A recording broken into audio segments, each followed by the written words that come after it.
یہ ہے اعظم آیت، سب سے عظیم آیت۔ تھوڑا سا اس پہ ہم بات کریں گے، لیکن کچھ باتیں اور اسی کے ساتھ یاد آ گئیں۔ اخوف آیت، قرآن میں سب سے زیادہ ڈرانے والی آیت، سب سے زیادہ ہلا دینے والی آیت ہے فَمَن يَعْمَلْ مِثْقَالَ ذَرَّةٍ خَيْرًا يَرَهُ وَمَن يَعْمَلْ مِثْقَالَ ذَرَّةٍ شَرًّا يَرَهُ۔ یہ قرآن کی سب سے دھمکی دینے والی آیت ہے، ڈرانے والی آیت ہے کہ ایک رائی کے برابر اچھائی کرو گے تو تول کے دکھا دوں گا، اور برائی کرو گے تو تول کے دکھا دوں گا، اور اس پر جزا ہے، اس پر سزا ہے۔ وَإِن كَانَ مِثْقَالَ حَبَّةٍ مِّنْ خَرْدَلٍ أَتَيْنَا بِهَا وَكَفَىٰ بِنَا حَاسِبِينَ، کہ ایک رائی کے برابر بھی کوئی چیز ہے جو نظر بھی نہیں آتی ہے، میں اس کو بھی تول کر تمہارے سامنے کر دوں گا۔ اور قرآن کی سب سے شدید آیت، اشد آیت علی اہل النار، قرآن کی سب سے شدید آیت اہل جہنم کے لیے، فذوقوا فلن نزیدکم الا عذابا۔ اور قرآن کی سب سے امید دلانے والی آیت، یا عبادی الذین اسرفوا علی انفسہم لا تقنطوا من رحمت اللہ ان اللہ یغفر الذنوب جميعا انہ هو الغفور الرحیم، کہ اے میرے بندو جنہوں نے اپنے اوپر ظلم کیا ہے، ڈرو نہیں، مایوس نہ ہو، توبہ کرو، میں سارے ہی معاف کر دوں، سب معاف کر دوں گا۔ اور قرآن کی سب سے زیادہ عدل والی آیت، عدل کو ان اللہ یامر بالعدل والاحسان وایتاء ذی القربى وینہی عن الفحشاء والمنکر والبغی یعظکم لعلکم تذکرون۔ اچھا، یہ تو مضمون میں نے آپ کو پڑھا ہوا بتایا ہے، تو اس میں جہنم والوں کے لیے بھی آیت آ گئی، کفار کے لیے بھی آ گئی، اللہ کی عظمت ہیبت بھی آ گئی۔ تو میں چونکہ جنت میرا مضمون ہے، میں سب سے پہلے جنت کو ممبر پہ اللہ نے میرے ذریعے سے بیان کروایا، تو میں نے دیکھا اس میں جو جنت والوں کے لیے سب سے بہترین آیت کون ہے، جیسے جہنم والوں کے لیے سب سے خوفناک آیت ہے فَذُوقُوا فَلَن نَزِيدَكُمْ إِلَّا عَذَابًا۔ تو جنت والوں کے لیے سب سے بہترین آیت کیا ہو سکتی ہے؟ تو یہ میرا تتبع یا میری تلاش کے بعد ہے، ضروری نہیں یہ صحیح ہو، اس سے بھی کوئی عالی شان آیت ہو سکتی ہے جنت والوں کے لیے، لیکن جو میں نے ڈھونڈوں اس نظر سے جب میں نے قرآن کو دیکھنا شروع کیا تو مجھے سورہ قاف کی آیت لگی کہ یہ سب سے زیادہ جنت والوں کے لیے خوشخبری ہے، لَهُم مَّا يَشَاءُونَ فِيهَا وَلَدَيْنَا مَزِيدٌ۔ مجھے لگا کہ فَلَن نَزِيدَكُمْ وَلَدَيْنَا مَزِيد، میں نے اس کو جوڑا، تو میں نے اپنے طرف سے یہ ایک استنباط کیا کہ یہ آیت میرے خیال میں اللہ تعالیٰ نے جنت والوں کی خوشخبری کے لیے سب سے اعلیٰ درجے کی بنائی ہے، لَهُم مَّا يَشَاءُونَ فِيهَا۔ تو ما یشاءون کی حد کوئی نہیں ہے۔ ایک روایت یاد آ گئی کہ جنت میں ایک بادل اٹھے گا، بادل، تو وہ ان پر آتی مشک و عنبر کی بارش کرے گا، تو اس کے بعد اس بادل میں سے آواز آئے گی کہ جنت والو کیا چاہتے ہو، تم پر اس کی بارش کروں، کیا چاہتے ہو تم پر اس کی بارش کروں، لَهُم مَّا يَشَاءُونَ فِيهَا۔ یہ بڑے زمانے کے بعد مجھے بات یاد آئی، اس میں ہے حادی الارواح الی بلاد الافراح میں یہ بات موجود ہے، جو میں نے آج سے کوئی 36 سال پہلے پڑھی تھی میں نے یہ۔ تو احمد بن ابی الحواری یہ تابعین میں سے ہیں یا تبع تابعین میں سے ہیں، وہ کہنے لگے اگر اللہ نے مجھے وہ موقع دے دیا نا اور بادل نے کہا کہ بولو کیا بارش کروں، تو میں کہوں گا میرے اوپر تو حوروں کی بارش کر دے، امطری علی جواری مزینات، میرے اوپر فل میک اپ والی حوروں کی بارش کر دے، لَهُم مَّا يَشَاءُونَ فِيهَا، جو چاہیں گے وہ ملے گا۔ پھر اللہ کہتا وَلَدَيْنَا مَزِيدٌ، پھر وہ ملے گا جس کا تمہیں خواب و خیال بھی نہیں ہے، مزید، انتہائی کوئی نہیں۔ تو یہ ہے اعظم آیا، اس میں اللہ کا تعارف ہے، اور اللہ کا نام نامی اس میں کتنا گھوم ہم گنیں گے۔ اللہ اچھا ایک بات اور یاد، اللہ کا نام قرآن میں کیا ہے؟ بولو سارے بولو، دوبارہ بولو، پھر بولو، کہیں خدا بھی آیا ہے؟ کہیں خدا آیا؟ یہ کیا تم نے لگایا ہوا ہے؟ پٹھان خدا کو خدا بنا جاتا ہے، خدا پاکا، خدا پاکا، وہ اور آگے لے جاتے ہیں۔ وہ یہ جو ہمارے گجراتی میں نے یہ خدا کو خدا بناتے ہیں، خدا کی قسم خدا۔ ارے اللہ کا نام اللہ ہے، تم علمی لوگ ہو کر اس کو اللہ کے بجائے خدا لکھتے خدا ہو، پڑھتے خدا ہو، بولتے خدا ہو۔ وہ میں نے ایک مضمون پڑھا میری اس بات کے رد میں، اور رد کس بات پر؟ ہمارے اکابر نے خدا کہا ہے، ہم کیوں نہ کہیں؟ یہ دلیل دی جا رہی۔ ارے بھائی میں کب کہہ رہا ہوں کہ خدا کہنا حرام ہے؟ میں نے کوئی کبھی کہا؟ میری تو لائن ہی نہیں فتویٰ دینا۔ میں یہ کہہ رہا ہوں کہ خدا اللہ کی تعبیر نہیں کرتا، جیسے ہمیں کہا جاتا تھا گاڈ مت کہا کرو، گاڈ انگریزی میں گاڈ، کہ گاڈ اللہ کا ترجمہ نہیں ہے۔ تو میں پوری بصیرت کے ساتھ کہتا ہوں خدا اللہ کا ترجمہ نہیں ہے، گاڈ اللہ کا ترجمہ نہیں ہے، یعنی فل ترجمہ، فل بھگوان اللہ کی پوری ٹرانسلیشن نہیں ہے۔ ایشور، دیوتا، اوتار، بھگوان، خدا، گاڈ اور جتنے دنیا میں مختلف زبانوں میں نام ہیں، کوئی نام اللہ تعالیٰ پر پورا فٹ نہیں آتا سوائے اس کے جو اللہ نے خود بتایا، اللہ، میں اللہ ہوں۔ تو خدا نہ کہا کرو، منع نہیں ہے، دیکھو بار بار سنو، بار بار سنو، چونکہ تم سو کے سنتے ہو، باہر جا کے فتوے لگاتے ہو۔ میں گورنمنٹ کالج لاہور جب پڑھتا تھا تو ہسٹری، تاریخ کا ہو رہا تھا لیکچر، پیریڈ یار، تو ایک لڑکا پیچھے سو رہا تھا، وہ جو ہسٹری کے پروفیسر تھے وہ بتا رہے تھے صحرائے گوبی کے بارے میں۔ صحرائے گوبی ہے چین اور منگولیا، چائنا سے چلتی ہے، منگولیا میں داخل ہوتی ہے، اور منگولیا والا جو حصہ ہے صحرائے گوبی کا، اس میں چنگیز خان پیدا ہوا اور مغل قوم پیدا ہوئی جنہوں نے دنیا کو ہلا کے رکھ دیا۔ اچھا اب ان کی نظر پڑ گئی، ان کا roll number 56، yes sir, where is صحرائے گوبی؟ صحرائے گوبی کہاں ہے؟ سر چھنگا مانگا میں ہے۔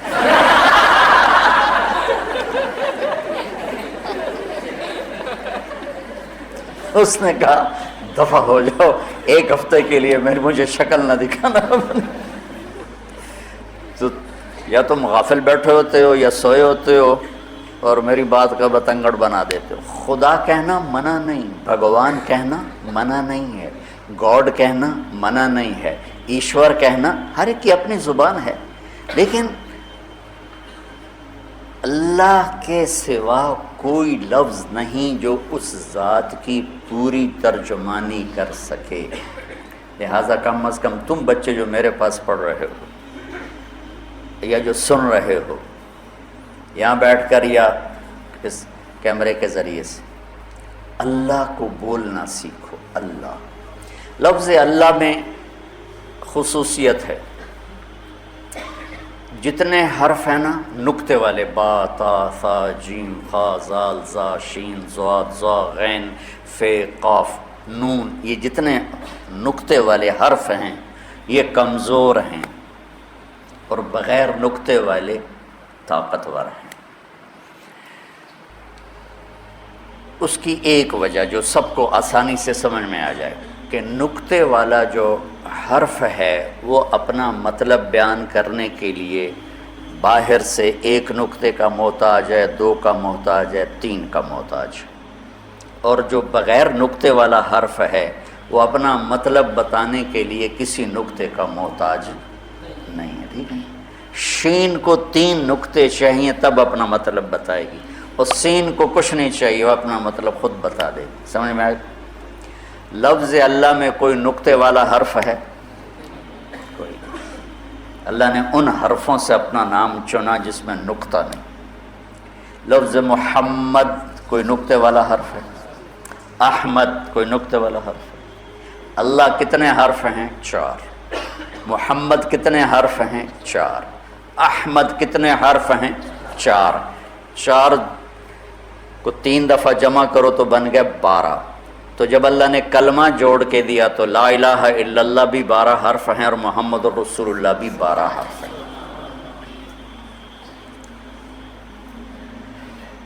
اللہ کے لفظ کی ایک اور خصوصیت، کسی حرف میں لفظ میں سے حرف نکال دو تو اس کا مطلب دائیں بائیں ہو جاتا ہے. مثلا خدا ہی لے لو، خدا، خدا کی خا ہٹا دو تو پیچھے بچے گا دا.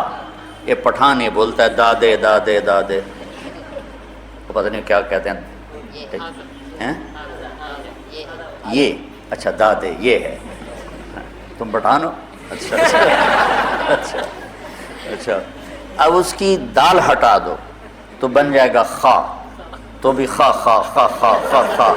وہ بھی یہی کہتے ہیں ہاں ہاں ہاں ہاں. اتنا تو مجھے بھی پشتو آتی ہے بھائی. اس کا آخری الف ہٹا دو تو وہ خد بن گیا یا خود بن گیا یا خد بن گیا یا کیا بن گیا. لفظ خدا سے میں نے آپ کو مثال دے دی کہ حرف نکالا مطلب بدل گیا. یہ لفظ اللہ ہے، الف لام لام ہا. یہ الف ہٹا دو پیچھے بچا للہ، تو للہ ما فی السماوات و ما فی الارض. ایک حرف نکلنے کے باوجود بھی ترجمہ اللہ کی طرف جا رہا ہے. یہ لام ہٹا دو پیچھے بچ گیا لہو، تو قرآن کہتا ہے لہو ما فی السماوات و ما فی الارض. یہ آخری لام ہٹا دو تو پیچھے بچ گیا الہ، تو قرآن کہتا ہے وہو الذی فی السماء الہ و فی الارض الہ. سارا کچھ ہٹا کے ہا کی پیش باقی رکھو اور سب ہٹا دو تو اللہ کہتا ہے اللہ لا الہ الا ہو کہو اللہ، لہو کہو اللہ، الہ کہو اللہ، للہ کہو اللہ، اور اللہ پھر اللہ ہے.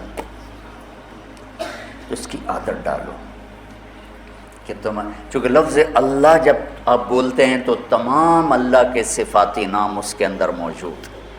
اور خدا کسے کہتے ہیں؟ خود آ، جسے کسی نے نہ بنایا ہو اسے کہتے ہیں خدا. کسی فارسی دان نے یہ لفظ بنایا ہے. تو ہمارے بر صغیر میں فارسی قومی زبان تھی مغلیہ دور میں، تو لہٰذا یہی پھیل گیا. تو میں اس کو کوئی ناجائز نہیں کہہ رہا، کوئی حرام نہیں کہہ رہا ہوں، لیکن میں یہ کہہ رہا ہوں جب اللہ اپنا تعارف کرا رہا ہے اللہ، تو تم مولوی تو اللہ کہا کرو. تو اب دیکھو اس میں اللہ کا نام کتنے دفعہ آ رہا ہے؟ اللہ، لا الہ الا ہو 2 ہو گیا، الحی 3، القیوم 4، لا تاخذہ ہو ضمیر 5، لہو ما فی السماوات و ما فی الارض 6، من ذا الذی یشفع عندہ 7، الا باذنہ 8، یعلم 9، من علمہ 10، الا بما شاء 11، وسع کرسیہ 12، ولا یؤودہ 13، حفظ میں مصدر میں ضمیر 14، وہو 15، العلی 16، العظیم 17۔ 17 دفعہ اللہ کا نام اس میں آتا ہے، 17 دفعہ۔ اس لیے اس کو کہتے ہیں عظیم ترین آیت، قرآن کی عظیم آیت۔ اور کیا ہے اللہ کا تعارف؟ اللہ کون ہے؟ لا الہ الا ہو، جو لا کہا وہ لا ہوا، وہ لا بھی اس میں لا ہوا، جز لا ہوا، کل لا ہوا، پھر کیا ہوا؟ اللہ ہوا۔ تو اللہ کیسا ہے؟ لا الہ الا ہو، اس جیسا کوئی ہے ہی نہیں۔ وَلَمْ يَكُنْ لَهُ كُفُوًا أَحَدٌ، تو دل میں تو آتا ہے، سمجھ میں نہیں آتا، بس جان گیا میں تیری پہچان یہی ہے۔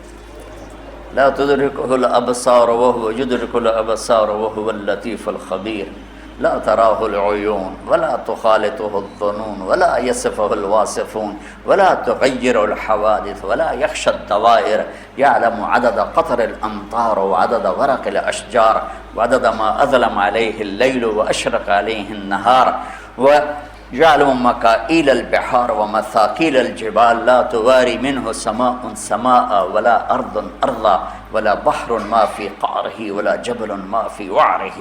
کیا سبحان، یہ اللہ ہے، یہ اللہ ہے. ایک بدو نے یہ دعا مانگی جو میں نے آپ کو دہرائی، تو اس کے بعد اس نے اللہ کی تعریف کر کے پھر دعا مانگی، یا اللہ اجعل خیر عمری آخرہ وخیر عملی خواتیمہ وخیر ایامی یوم القاک فیہ. یا اللہ آخری حصہ عمر کا بہترین کر دے، آخری عمل زندگی کا بہترین کر دے، اور ملاقات کا دن سب سے خوبصورت کر دے. تو آپ یہ سن رہے تھے، اس اونچی آواز میں دعا مانگ رہا تھا. تو آپ نے حضرت بلال سے پوچھا تیرے پاس کچھ ہے؟ کہا جی ایک سونے کی ڈلی پڑی کر لیا. کو میرے بھائی ادھر آؤ، کہ یہ آپ کو گفٹ کر رہا ہوں، ہدیہ. کہا جی بہت مہربانی. پھر آپ نے فرمایا تجھے خبر ہے میں نے تمہیں یہ ہدیہ کیوں دیا ہے؟ کہا لصلۃ بینی و بینک، کا رشتہ داری کی وجہ سے. کہا نہیں، رشتہ داری کی وجہ سے نہیں، بحسن ثنائک علی اللہ، ابھی تو نے اللہ کی خوبصورت تعریف کی ہے، اس پر تمہیں یہ دیا. تو اللہ اس کو کتنا دے گا؟ لا الہ الا ہو. اور کیسا؟ الحی، موت سے پاک، ہمیشہ زندہ. القیوم، ہمیشہ قائم، اونگنے. اور الحی القیوم کی پھر مزید وضاحت ہے، لا تأخذہ سنۃ ولا نوم. یہ نہیں اللہ نے کہا لا ینام ولا ینعس. لا ینام ولا ینعس میں ایک چیز کی نفی نہیں ہوتی کہ نیند تو آ رہی ہے لیکن قابو کر لیتا ہے، اونگ تو آ رہی ہے قابو کر لیتا ہے. تو اگر ہوتا نا لا ینام ولا ینعس تو پھر اس مفہوم کی نفی نہیں ہوتی تھی. تو لا تأخذہ میں اس کی نفی ہے کہ اس کو نیند آتی ہی نہیں، وہ اونگتا ہی نہیں، وہ نیند اور اونگ سے پاک ہے. ایک دفعہ موسیٰ علیہ السلام سے ان کی قوم نے پوچھا تیرا رب سوتا ہے؟ تو یہ بنی اسرائیل بھی عجیب بادشاہ قوم تھی. 40 سال موسیٰ علیہ السلام کے ساتھ رہے اور اتنے بڑے بڑے معجزے دیکھے، سمندر پھٹا اور جو آیات مبینات تھی وہ دیکھی، کیا کچھ نہیں دیکھا. اور سمندر سے پار ہوئے، فرعون غرق ہوا. پھر چند قدم چلے تھے تو آگے لوگ پتھر کی پوجا کر رہے تھے، تو کہنے لگے موسیٰ ایک خدا ہمیں بھی لے کر دو، اجعل لنا الہا کما لہم آلیہ. عقلوں بالکل ہی پیدل ہے انسان.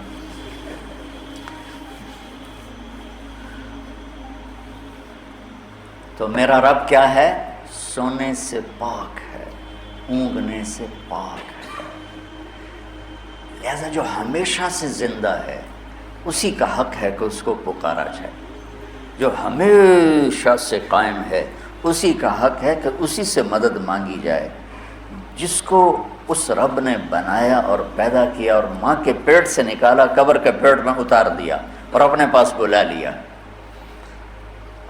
وہ کتنی ہیں عظیم ہستیاں گزری ہیں دنیا میں، لائن لگی ہوئی ہے.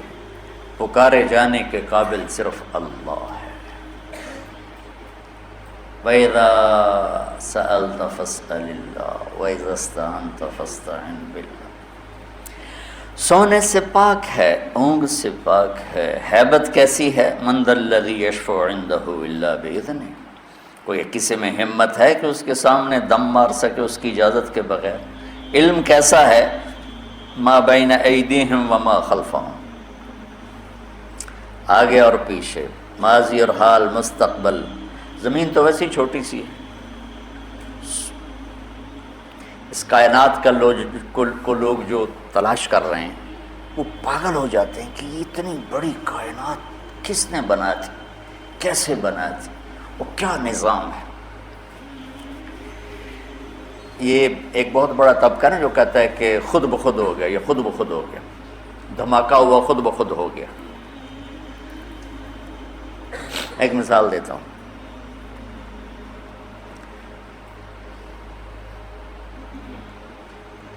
یہاں ایک دھماکہ ہو اور آپ سارے اڑتے ہوئے بستروں کے اوپر جا کے لیٹ کے آرام سے سو جاؤ، کیا یہ ممکن ہے؟ یہاں سے دھماکہ ہو اور اب اڑتے ہوئے دسترخوان پہ پہنچ کے سحری کھانا شروع کر دو، کیا یہ ممکن ہے؟ ایک دھماکہ ہو اور لوہا بندر بن جائے، یہ ممکن ہے؟ لوہا چلو لوہا تلوار بن جائے، یہ ممکن ہے؟ اللہ تعالیٰ بیٹا گمراہی سے بچائے۔ یہ کیسا دھماکہ ہے؟ ایک کائنات میں دھماکہ ہوا، اور کس دھماکے سے تو چیزیں تباہ ہوتی ہیں، برباد ہوتی ہیں، ٹوٹتی پھوٹتی ہیں۔ آج کل گندم تل رہی ہے نا ہمارے سارے پنجاب میں، تو گندم میں دھماکہ ہوا اور ساری گندم اڑ کے بوریوں میں فٹ ہو کے ٹرک پہ چڑھ گئی اور منڈی بھی پہنچ گئی۔ تو اگر میں یہ کہوں، سارے کہیں کہ بڑے بے وقوف ہو، اور میں کہوں کہ تم کہتے ہو دھماکے سے ہر چیز اپنے آپ سیٹ ہو گئی، تو تم تو مجھ سے بڑے بے وقوف ہو۔ ایک آسٹریلیا کا سائنسدان تھا، مجھے نام بھول گیا، جب دھماکہ ہوا، اولم یر الذین کفروا ان السماوات والارض کانتا رتقا ففتقناہما، اس سے استدلال کیا جو قرآن سائنس ثابت کرنے نہیں آیا، قرآن سائنس کو ثابت کرنے نہیں آیا، یہ زندگی کا طریقہ بتانے آیا ہے۔ آج سائنس کی تحقیق یہ ہے، اور کل غلط ہو کے کوئی اور آ جائے، قرآن کا موضوع سائنس نہیں ہے۔ وہ شیخ ندوی رحمۃ اللہ علیہ کے دوست تھے، بڑے عرب عالم، تنتاوی رحمۃ اللہ علیہ کی تفسیر پڑھنے بیٹھا، وہ ہر جگہ سائنس کو ٹھوکتے جا رہا ہے، یہاں یہ سائنس کا فارمولہ زندہ ہو رہا ہے، یہاں یہ زندہ ہو رہا ہے۔ اللہ ان کی بخشش فرمائے، اتنے بڑے ادیب علامہ تھے، لیکن یہ کیا کر رہے ہیں کہ سائنس کو ثابت کر رہے ہیں۔ قرآن سائنس ثابت، قرآن اللہ کا علم ہے، سائنس انسانی علم ہے، آج کچھ اور ہے، کل کچھ اور ہے۔ تو لہٰذا میں یہ نہیں کہہ رہا ہوں کہ یہ آیت اس دھماکے کو بتا رہی ہے، اللہ کو پتہ ہے کہ کیا دھماکہ ہے۔ تو قرآن سے سائنس نہیں ثابت کی جاتی، قرآن سے انسانیت کا سبق ملتا ہے کہ انسان کیسا ہونا چاہیے۔ تو اس کا میں نے ریسرچ پڑھی تھی کہ جس وقت دھماکہ ہوا تو دو چیزیں پیدا ہوئیں، ایک رفتار، جیسے میں اس کو یوں پھینکوں تو یہ ایک رفتار سے جائے گا، رفتار، اور ایک ان کی آپس میں کشش، گریوٹیز، جیسے زمین میں کشش ہے، ثقل ہے نا، جس نے ہمیں پکڑا ہوا ہے، اور اوپر 280 من ہوا کا دباؤ ہے، نیچے زمین نے پکڑا ہوا ہے، اوپر 280 من ہوا کا دباؤ ہے، یہ 24,000 کلومیٹر ہے۔ اگر یہ 48,000 کلومیٹر ہوتی تو اس کا جو تھا کشش وہ دگنی ہو جاتی، تو ہم زمین پر ایسے چلتے جیسے گارے میں پھنس کے نہیں گاڑیاں چلتی، یہاں ہم چلتے ہیں کہ پیر اٹھانا پھر رکھنا، پھر اٹھانا پھر رکھنا، اور اگر یہ اس سے 4 گنا بڑی ہوتی تو آج کا 6 فٹ کا نوجوان چوہے کے برابر ہوتا، سارے چوہے ٹورے پھرتے ہیں۔ اللہ نے کس حساب سے اس کو بنایا، اوپر 280 من ہوا، نیچے زمین کی پکڑ، ہم یوں 2 پکڑوں کے اندر کھڑے ہوئے ہیں، اور ہم سب زمین پر الٹے لٹکے ہوئے، الٹے۔ میں ایک دفعہ چھپکلی کو دیکھ رہا تھا، میں نے کہا یا اللہ پٹھی ٹوری جاندی ہے چھت پہ، تو تھوڑی دیر بعد مجھے خیال ہے تو بھی تو پٹھا ہی پڑا ہوا ہے، یہ زمین ہے، یہ میرے پاؤں ہیں، یہ میرا سر ہے، میں یوں ہوں، شہنشاہ اعظم۔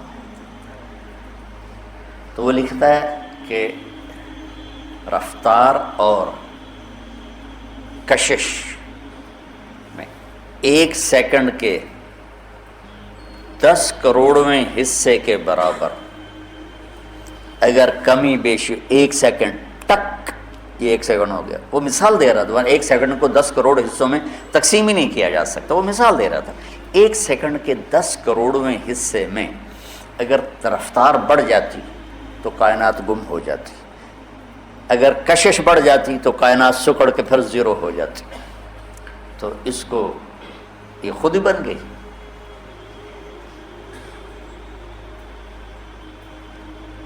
کیسے ہو سکتا ہے؟ وَمَا بَيْنَ أَيْدِيهِمْ وَمَا خَلْفَهُمْ، کل کائنات اس کی۔ علامہ اقبال رحمۃ اللہ علیہ جیسا شاعر نہ عربوں میں دیکھا ہے نہ عجموں میں دیکھا ہے۔ وہ کہتے ہیں ہیچ چیزے خود بخود چیزے نشد، ہیچ آہن خنجرے تیغے نشد، ہیچ حلوائی نشد استاذ کار، تا غلام شکر ریزے نشد، مولوی ہرگز نشد مولا روم، تا غلام شمس تبریز نشد۔ وہ کہتے ہیں کوئی چیز خود بخود بھلا بن جاتی ہے، لوہا پڑے پڑے چھری بن جائے گا، ماں کے پیٹ سے کوئی حلوائی پیدا ہوتا ہے؟ وہ سیکھتا ہے۔ مولوی روم سے مولانا روم شمس تبریز کے ذریعے سے بنا، ایسے تھوڑا ہی بنا۔ مولانا روم تو فلسفی تھے، منطقی تھے۔ کمال بات ہے، آج ہمارے دینی مدرسوں میں منطق پڑھائی جا رہی، سارے جہان کا جھوٹ اکٹھا کر کے۔ شکر ہے میں تمہیں نہیں پڑھاتا ہوں۔ کلو آبا کلو باجا کلو آجا، لا الہ۔ اور پھر بعض اتنے متعصب دیکھے کہ اس کے بغیر تو قرآن بھی سمجھ میں نہیں آتا۔ لا الہ الا اللہ۔ وہ فلسفی تھے، منطقی تھے۔ عجم پہ فلسفہ غالب تھا، عرب پہ قرآن غالب تھا۔ پھر عرب مغلوب ہوئے، عجم غالب ہوئے، تو پھر فلسفہ ہی سب کچھ بن گیا۔ فلسفہ رہ گیا، تلقین غزالی نہ رہی، رہ گئی رسم اذاں روح بلالی نہ رہی، فلسفہ رہ گیا، تلقین غزالی نہ رہی۔ تو یہ پڑھا رہے تھے، مسجد میں ان کی کتابوں کا ڈھیر سامنے رکھا ہوا تھا ہاؤس کے پاس۔ تو شمس تبریز آئے، دیہاتی شکل، گنوار جیسے ہوتے نا، بدو، تو بڑے معصوم انداز میں مولانا روم سے پوچھا، این چیست؟ وہ کتابیں تھیں، کہ یہ کیا ہے؟ تو انہوں نے دیکھا دیہاتی ہے، تو انہوں نے بڑے تکبر سے کہا، این آن است کہ تو نمی دانی۔ ارے پاگل، یہ وہ جو تو نہیں جانتا۔ تو وہ ایک دم آگے بڑے، کتابوں کو دھکا دیا، وہ ترتیب سے پڑھی تھی، یوں دھکا دیا، ساری حوض میں جا گری۔ تو انہوں نے کہا، تیرا بیڑا بڑھ جاوے، نام مراد ہے کی تھے، کوئی پریس تو تھا نہیں، جاؤ بھائی اردو بازار سے نہیں خرید کے لے آؤ، تو ہاتھ سے لکھا تھا۔ تو نے میری زندگی کی محنت برباد کر دی۔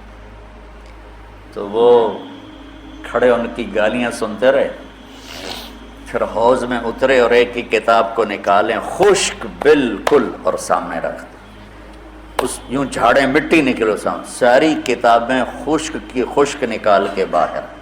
اب مولانا روم بولے، این چیز یہ کیا ہے؟ تو اب تبریز بولے، این آن است کہ تو نمی دانی، یہ وہ ہے جو تو نہیں جانتا ہے۔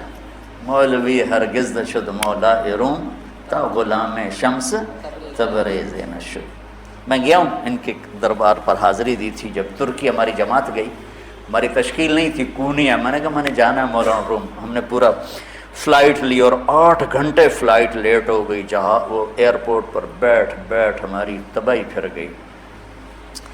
تو شمس تبریز بھی وہیں ہیں اور مولانا روم بھی وہیں ہیں، لیکن پھر نصیب اپنا اپنا ہے۔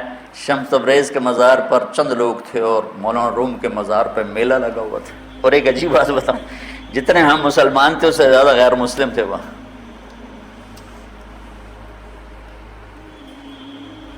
تو یعلم ما بین ایدیہم وما خلفہم، سب اللہ کی تعریف ہو رہی۔ ولا یحیطون بشیء من علمہ الا بما شاء، جس سے جو ملتا ہے وہ اللہ کی طرف سے ملتا ہے۔ جڑ، وما اوتیتم، وما بولو، وما تعلمتم، وما اکتسبتم، نہیں، وما اوتیتم کس نے دیا؟ اللہ نے۔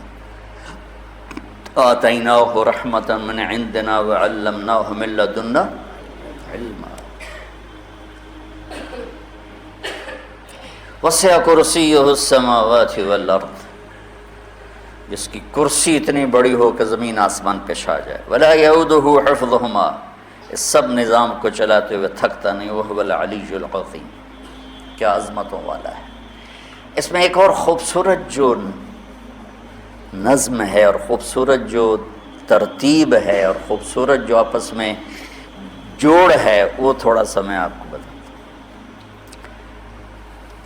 اللہ لا الہ الا ہو الحی القیوم، یہاں ایک جملہ پورا ہو رہا ہے، اس کو نیچے لے جاؤ، وہو العلی العظیم، الحی القیوم وہو ان کا آپس میں جوڑ نظر آتا ہے، الحی القیوم العلی العظیم۔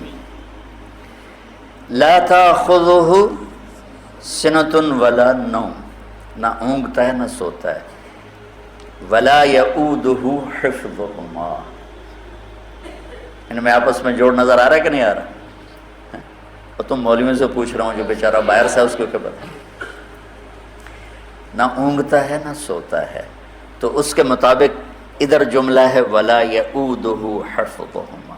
یعود ہوتا ہے تم وزن اٹھا لو نا چلتے ہوئے، یہ جو تھکن کی آواز ہے نا یہ ہے ولا یعودہ. تو ادھر ہے لا تأخذہ سنۃ ولا نوم، اور ادھر ہے ولا یعودہ حفظہما. لہ ما فی السماوات وما فی الارض، اور ادھر ہے وسع کرسیہ السماوات والارض. زمین آسمان کا شہنشاہ ہے، اس کی کرسی نے زمین آسمان کو گھیرے میں لیا ہوا ہے. ادھر ہے من ذا الذی یشفع عندہ الا باذنہ. ادھر ہے ولا یحیطون بشیء من علمہ الا بما شاء. ہر اوپر والا جملہ نیچے والے جملے سے جڑا ہوا ہے. چار اوپر کے جملے، چار نیچے کے جملے آپس میں جڑے ہوئے ہیں. تو ایک سوال اٹھتا ہے کہ یہ جوڑ کون ہے بٹھانے والا؟ پہلے کو 9 سے ملایا، دوسرے کو 8 سے ملایا، تیسرے کو 7 سے ملایا، اور چوتھے کو 6 سے ملایا. یہ کون ذات ہے جس نے اس خوبصورت انداز میں اس کلام کو ترتیب دیا؟ تو اس کا جواب ہے درمیانی جملہ یعلم ما بین ایدیہم وما خلفہم. وہ علم والا ہے جو آگے بھی جانتا ہے پیچھے بھی جانتا ہے. جوڑ کے دکھا دیا آپ کو سب آیت الکرسی. تو اس کے بعد جب اللہ تعالیٰ کہہ رہا ہے، یہ آج آپ کے شیخ صاحب نے اگلا نقطہ مجھے سمجھایا کہ اتنا واضح کر دینے کے بعد جتنا اللہ نے اس میں اپنے آپ کو واضح کیا ہے، اس کے بعد پھر اللہ کہتا اب تمہاری مرضی ہے، لا اکراہ فی الدین. اب میں ڈنڈا چلا کے تمہیں کلمہ نہیں پڑھاؤں گا، تم نے پڑھنا ہے تو پڑھ لو، ایمان لانا تو لے آؤ، نہیں تو نہ سے.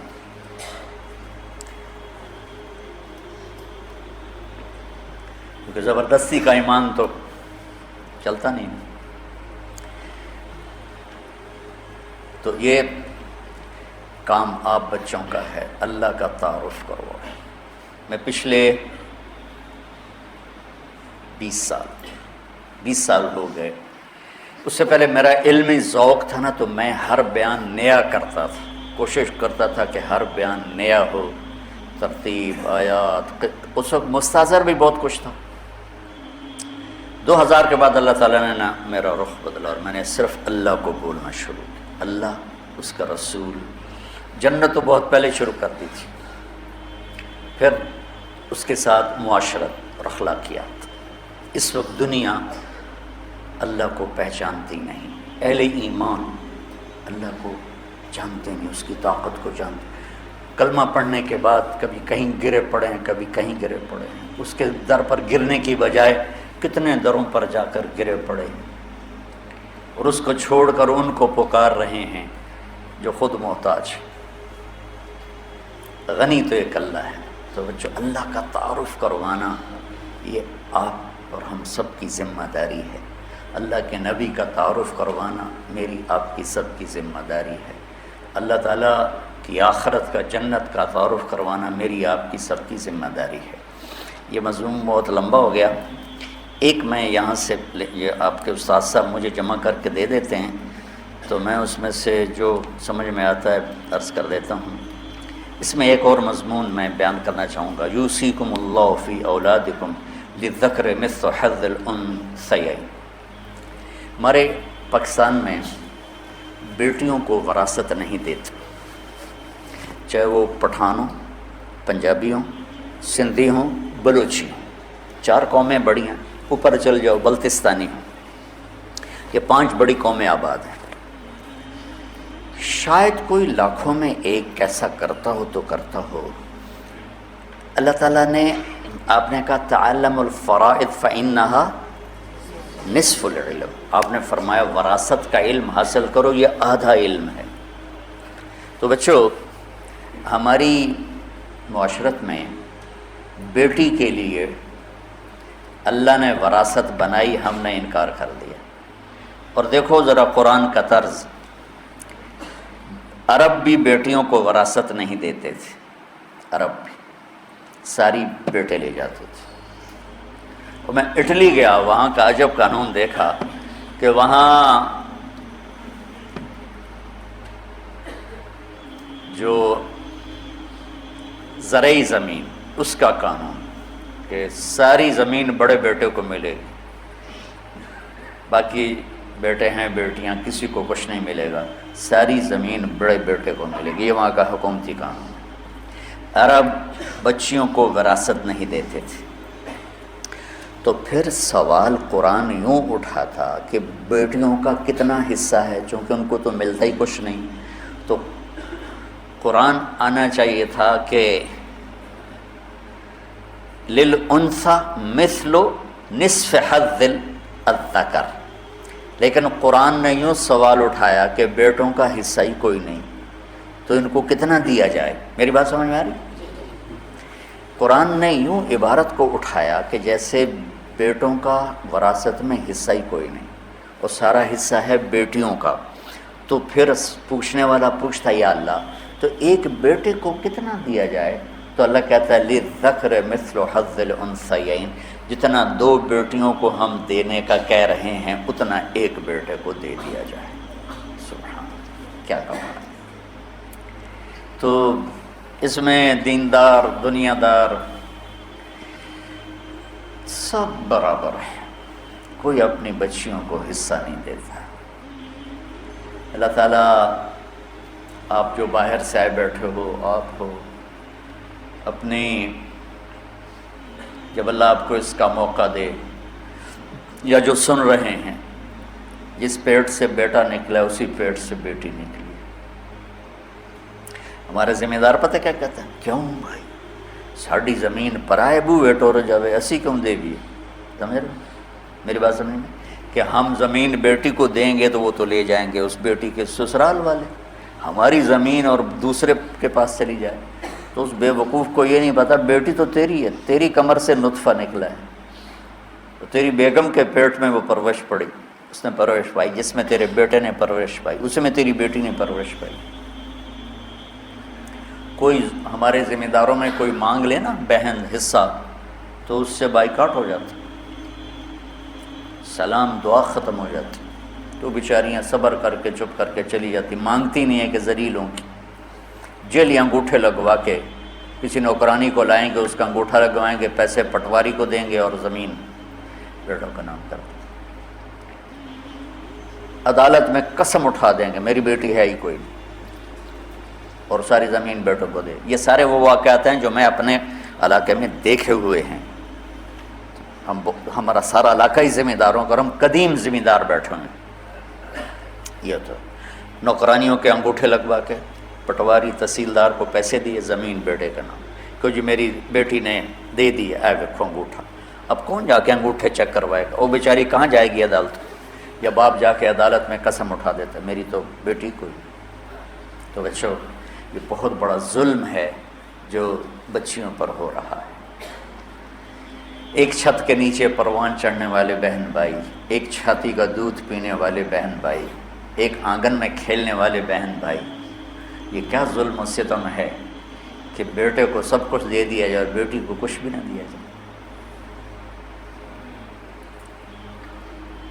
میں نے بہت عرصے سے یہ مضمون چلایا ہوا ہے اور اللہ کے فضل سے بہت لوگوں نے اپنی جائیدادیں زمینیں بہنوں کو دی۔ مجھے منڈی بہاؤالدین کا ایک سنانے لگا ساتھی کا کہ تیرا بیان سنا تو میں گیا اپنی بہن کے پاس، میں نے کہا اپنی زمین دا حصہ لے لے، وہ کہ نہیں میں نہیں لینا، بس میں تن دیتا میں نہیں لینا۔